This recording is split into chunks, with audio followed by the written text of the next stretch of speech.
کا سر جدا کیا، 100 پورے ہو گئے، پھر نکلا، لوگوں سے پوچھا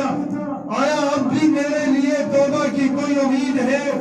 تو انہوں نے بتایا کہ ایک اور عالم کے پاس چلے جاؤ۔ جب وہ دوسرے عالم کے پاس پہنچا، لوگوں نے بتایا کہ اس نے 99 قتل کیے ہیں۔ خود اپنی زبان سے اس عالم کو اپنی ساری کارروائی سنائی۔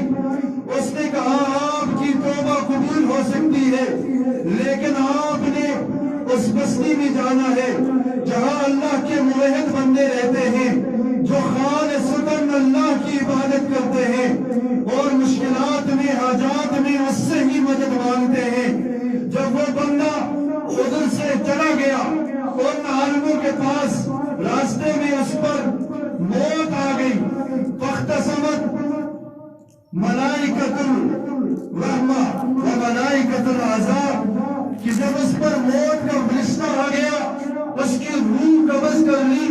تو پھر عذاب کے فرشتے بھی آ گئے اور رحمت کے فرشتے بھی آ گئے۔ رحمت والوں نے کہا یہ ہمارا ہے، ہم اسے جنت میں لے کے جائیں گے، اور عذاب والوں نے کہا یہ ہمارا ہے، ہم اسے دوزخ میں لے کے جائیں گے۔ اللہ نے آسمان سے فرشتے کو بھیجا، جاؤ ان کے درمیان فیصلہ کرو، زمین کی پیمائش کرو، اگر یہ جتنی مسافت طے کر کے آیا ہے، جس بستی کی طرف جا رہا تھا